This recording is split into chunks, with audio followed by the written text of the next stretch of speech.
kebaikannya. Artinya Nabi mengatakan terhalang mendapatkan kebaikannya. Maka maknanya bahwasanya orang yang bisa dimudahkan di dalam bulan Ramadan untuk bisa menggapai Lailatul Qadar, beribadah di dalam malam yang ada Lailatul Qadarnya, itu merupakan salah satu karunia Allah Subhanahu wa taala. Bukan orang itu karena kuat, bukan orang itu karena hebat, tidak, tapi karena Allah Subhanahu wa taala memudahkan untuk diri kita. Maka hendaknya di antara kita atau semua dari kita hendaknya berdoa kepada Allah Subhanahu wa taala agar Allah memudahkan diri kita untuk bisa beribadah di dalam malam Lailatul Qadar dan menjadikan kita hamba-hamba Allah Subhanahu wa taala yang berhak untuk mendapatkan Lailatul Qadar tersebut. Ini satu pemahaman daripada hadis yang disebutkan oleh Nabi sallallahu alaihi wasallam. Artinya setiap mukmin berdoa, berusaha agar dirinya bisa beribadah dengan benar, dengan tepat di malam tersebut. Lalu kapan malam Lailatul Qadar itu? Suatu hari Nabi SAW dalam riwayat pernah mendatangi sahabat Nabi SAW dalam keadaan Nabi itu sangat gembira. Kenapa beliau gembira? Karena beliau mendapatkan wahyu bahwasanya malam Lailatul Qadar itu tepatnya kapan telah diberitahu oleh Allah Subhanahu wa taala. Maka Nabi pun mendatangi para sahabat ingin mengabarkan bahwasanya malam Lailatul Qadar itu sekian dan sekian. Setelah Nabi SAW keluar, maka disebutkan dalam riwayat, kharajtu li ukhbirakum bilailatil qadri. Aku ini keluar, kata Nabi, dari rumahku menuju kepada kalian, menuju kepada kumpulan sahabat untuk mengabarkan kepada kalian tentang malam Lailatul Qadar, tentang kapan waktunya, saatnya kapan, aku akan mengabarkannya kepada kalian, kata Nabi SAW. Fatalaha fulan wa fulan. Tapi ketika aku keluar, kata Nabi, ternyata fulan dan fulan ini sedang bertengkar. Ada dua orang sahabat yang sedang berselisih. Ada dua orang sahabat yang sedang sedang tidak cocok atau sedang dalam pertengkaran mereka. Ada dua orang sahabat seperti itu. Maka Nabi SAW mengatakan farufi'at. Lalu kemudian ilmu pengetahuanku yang akan aku kabarkan kepada kalian tentang Lailatul Qadar itu rufi'at, diambil kembali oleh Allah Subhanahu wa taala. Karena Allah berkuasa untuk mengambil ilmu seseorang dan Dia pula berkuasa untuk memberikan kepada seseorang. Jangankan cuma ilmu. Allah mengatakan, kita mengatakan dalam doa, tu'til mulka man tasya wa tanzi'ul mulka mimman tasya. Engkau itu mampu memberikan kerajaan kepada seseorang dan engkau mampu untuk mengambil sebuah kerajaan dari seseorang, apalagi cuma pengetahuan yang sedikit. Faruhiat, kata Nabi SAW. Lalu Nabi pun mengatakan, wa asa an yakun an takuna khairan lakum. Tapi aku tetap berharap, kata Nabi, meskipun malam Lailatul Qadar itu tepatnya kapan, ilmunya atau waktu tepatnya sudah diangkat oleh Allah Subhanahu wa taala sehingga aku tidak tahu lagi, tapi aku berharap, kata Nabi, semua ini akan menjadi kebaikan untuk diri-diri kalian. Faltamisuha, maka carilah Lailatul Qadar itu, kata Nabi sallallahu alaihi wasallam, fit tasi'ah, di hari yang ke-9, yakni bisa kurang 9 hari lagi atau yang sudah 9 hari lagi di malam yang ke-10, atau misalnya hari ke-29, wasabi'ah wal khamisah. Carilah dia di malam ke-29 atau di malam ke-27 atau di malam ke-25, kata Nabi sallallahu alaihi wasallam. Dari hadis ini kita bisa tahu bahwasanya sesungguhnya kapan tepatnya yang pastinya malam Lailatul Qadar itu pernah diketahui oleh Nabi sallallahu alaihi wasallam. Artinya dengan ilmu dari Allah, dengan pemberitahuan dari Allah Subhanahu wa taala, waktu itu dengan tepat pernah diketahui dan pernah dikabarkan. Akan tetapi dengan sebab adanya sahabat yang bertikai, ada sahabat yang berselisih, maka ilmu itu kemudian diangkat. Kebaikan yang akan ditunjukkan oleh Allah Subhanahu wa taala itu kemudian diangkat oleh Allah Subhanahu wa taala. Maka dari hadis ini para ulama mengatakan ada beberapa hikmah yang bisa kita ambil daripada hadis ini. Yang pertama, kata para ulama, pada awalnya Lailatul Qadar itu diketahui, tapi dia diangkat dengan satu sebab. Sebabnya adalah adanya perselisihan di antara dua orang sahabat Nabi SAW. Dengan sebab dua orang yang berselisih, Lailatul Qadar tepatnya kapan itu diangkat dan tidak diketahui lagi. Di saat zaman Nabi cuma 2 orang yang berselisih. Lalu bagaimana dengan hari ini? Ribuan, jutaan manusia dari kalangan kaum muslimin yang satu dengan yang lainnya berselisih. Satu kelompok berselisih dengan kelompok yang lain. Satu golongan berselisih dengan golongan yang lain. Maka sudah lebih layak ketika banyaknya manusia yang berselisih ini, keberkahan daripada Lailatul Qadar itu diangkat oleh Allah Subhanahu wa taala. Dan ini mengandung pelajaran bahwasanya yang namanya perpecahan di kalangan kaum muslimin adalah perkara yang sangat tercela. Allah Subhanahu wa taala mengatakan fala tanaza'u wala tanaza'u fatafshalu wa tadhhaba rihukum. Janganlah kalian berselisih, kata Allah. Janganlah kalian bertikai antara satu dengan yang lainnya. Fatafshalu wa tadhhaba rihukum. Kalian nanti akan jadi lemah dan akan hilang kekuatan kalian, kata Allah Subhanahu wa taala. Artinya yang namanya perpecahan itu dicela.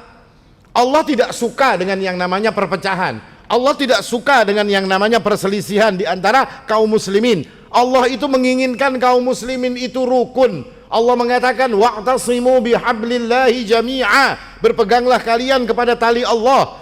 Ketika manusia berkumpul dalam keadaan kaum muslimin yang bermacam-macam ini tadi, muncul perbedaan, muncul satu perselisihan di antara mereka. Maka yang benar adalah ketika mereka mampu untuk menyikapi perbedaan dan perselisihan tersebut dengan benar, tidak keluar daripada aturan Allah Subhanahu wa taala. Boleh kita berselisih, boleh kita berbeda, gak mungkin kita akan sama.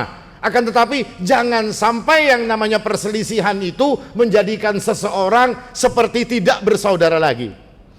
Imam Syafi'i rahimahullahu taala pernah berdebat dengan seorang temannya yang bernama Al-Imam Abu Yusuf, Al-Imam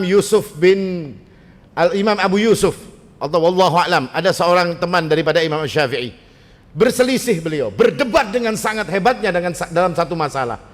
Lalu kemudian temannya ini rupanya marah, mengambil hati dengan apa yang terjadi antara beliau dengan Al-Imam Syafi'i rahimahullahu taala. Lalu pun dia pulang. Apa yang terjadi kemudian? Imam Syafi'i besok mendatangi orang ini dan berkata, wahai fulan, sesungguhnya engkau berbeda dengan diriku di dalam satu masalah. Dalam masalah ini engkau dan aku tidak ada kesepakatan.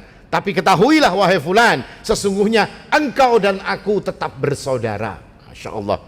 Artinya perbedaan, perselisihan niscaya itu tidak bisa akan kita menghindarkannya. Tapi tetap yang namanya perbedaan tidak boleh menjadikan kita hilang sebagai seorang saudara, hilang perasaan sebagai saudara di antara kaum muslimin. Ini pelajaran, karena ketika 2 orang saja yang berselisih, Lailatul Qadar, malam yang penuh berkah yang sudah diketahui itu diangkat pengetahuannya oleh Allah. Lalu bagaimana dengan ketika banyak jutaan manusia yang hati-hati mereka berselisih dengan sebab antara yang satu dengan yang lain, dengan sebab perkara-perkara yang ada di antara mereka. Maka ini lebih tepat untuk diangkatnya Lailatul Qadar, bahkan keberkahan daripada malam tersebut akan dihilangkan oleh Allah Subhanahu wa taala. Kemudian hikmah yang kedua yang disebutkan oleh para ulama berkaitan dengan hadis di atas adalah bahwasanya ketika pengetahuan tentang Lailatul Qadar itu diangkat dan tidak diketahui, maka Nabi SAW mengatakan asa an takuna khairan lakum. Meskipun itu diangkat, aku berharap, kata Nabi, tetap akan menjadi kebaikan buat diri kalian. Inilah sifat seorang mukmin. Seorang mukmin itu kalau mendapatkan segala sesuatu, kalau baik dia bersyukur. Kalau sesuatu itu merupakan satu musibah, maka dia akan bersabar. Dia akan mengharapkan kebaikan daripada musibah yang datang kepada dirinya. Hilangnya pengetahuan tentang Lailatul Qadar adalah musibah yang besar. Tapi Nabi mengatakan, aku berharap akan ada kebaikan di dalam perkara tersebut. Maka apa kebaikan yang bisa kita lihat? Mungkin kita nggak tahu kebaikannya seperti apa. Tapi salah satu hikmah dari kebaikan ketika malam ini tidak diketahui adalah manusia jadi lebih bersemangat untuk mencarinya. Kita jadi mungkin sebagian dari kita mungkin iktikaf di malam ke-21 sampai malam ke terakhir, sampai menjelang hari raya. Bayangkan kalau misalnya Lailatul Qadar itu diketahui waktunya, misalnya malam ke-25. Kira-kira ngumpul di masjid kapan? Ya malam ke-25. Seperti kayak nisfu Sya'ban itu kan Pak? Ya kan nisfu Sya'ban itu kan diketahui kan, pahalanya kayak ini, segala macamnya kayak ini. Akhirnya orang ngumpulnya kapan? Ya nisfu Sya'ban saja. Coba kalau dikatakan bulan Sya'ban itu akan jadi seperti ini. Nah, niscaya kan orang mulai tanggal 1 sampai tanggal 29 atau 30 Sya'ban mencarinya. Berhubung cuma tanggal nisfu Sya'ban, 15 Sya'ban, maka orangnya akan berbondong-bondong seperti itu. Nah, inilah kebaikannya.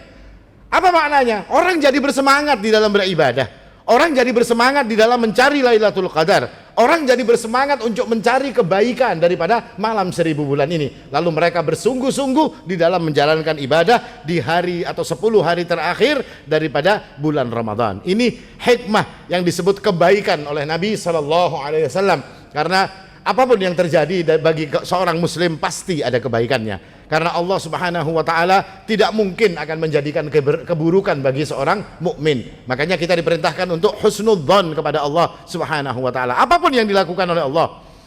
Diberi sakit kita ini, kita husnudzon, ada kebaikan. Diberi kaya kita, husnudzon, ada kebaikan. Diberi miskin, berhusnudzon kepada Allah, akan ada kebaikan. Diangkatnya malam Lailatul Qadar secara pasti waktunya, kita berhusnudzon. Allah Subhanahu wa taala menginginkan kebaikan untuk diri-diri kita. Kemudian hikmah yang lain, Lailatul Qadar itu adalah hikmah atau karunia yang besar yang diberikan oleh Allah Subhanahu wa taala kepada diri kita. Bagaimana kita melihat ini sebagai karunia yang besar? Cara mengukurnya kata para ulama adalah berdasarkan apa yang dilakukan oleh orang-orang yang lalu. Orang-orang di zaman dulu itu beribadah itu ratusan tahun. Orang-orang beribadah waktunya panjang-panjang. Umur mereka pun dipanjangkan oleh Allah Subhanahu wa taala. Ada orang yang ibadah sampai 400 tahun, ada yang beribadah 500 tahun. Artinya ratusan tahun mereka beribadah untuk mencari kebaikan daripada ibadah mereka. Tapi kaum muslimin umat Nabi Muhammad SAW dimuliakan oleh Allah Subhanahu wa taala dengan cuma satu malam saja. Mereka akan bisa menyamai orang yang beribadah selama 80 tahun lebih. Karena suatu hari Nabi SAW itu pernah cerita, ada orang-orang kata Nabi SAW yang mereka itu beribadah selama ada 4 orang yang beribadah selama 80 tahun tanpa sedikit pun mereka bermaksiat kepada Allah Subhanahu wa taala. Bayangkan, 80 tahun beribadah, sekejap mata mereka tidak pernah bermaksiat. Sekejap mata mereka tidak pernah lalai daripada ibadahnya. Maka sahabat Nabi SAW pun takjub, orang seperti apa ini kok sampai 80 tahun ibadah gak pernah maksiat. Kita ini mungkin ibadah cuma 1 hari sudah dicampur dengan maksiat. Ini 80 tahun gak pakai maksiat. Takjub para sahabat Nabi SAW. Maka Nabi SAW mengatakan gak perlu takjub, karena kalian pun bisa. Bisanya kapan? Saat kalian mendapatkan malam Lailatul Qadar. Karena dia dikatakan khairum min alfi syahr. Dia lebih baik daripada 1000 bulan. Maka ketika ada orang yang melakukan ibadah kesolehan di malam tersebut, maka apa yang dia lakukan itu sama dengan ketika dia beribadah yang semisal selama 80 tahun lebih. Makanya umat Nabi SAW ini jadi umat yang pendahuluannya. Kata Nabi SAW, kami ini umat yang terakhir, akan tetapi kami akan masuk surga menjadi umat yang pertama. Kenapa mereka jadi pertama masuk surga? Karena kebaikan mereka lebih banyak daripada orang-orang yang lalu. Dengan adanya Lailatul Qadar. Dan ini bentuk daripada kasih sayang Allah Subhanahu wa taala kepada diri kita. Lalu ketika Nabi SAW mengatakan faltamisuha fit tasi'ah was sabi'ah wal khamisah. Carilah dia di yang malam yang ke-9 atau ke-29 atau ke-27 atau ke-25.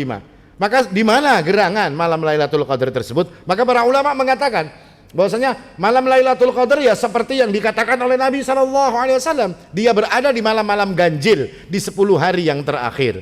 Maka faltamisuha kata Nabi, carilah dia di malam-malam ganjil tersebut. Ini petunjuk Nabi SAW.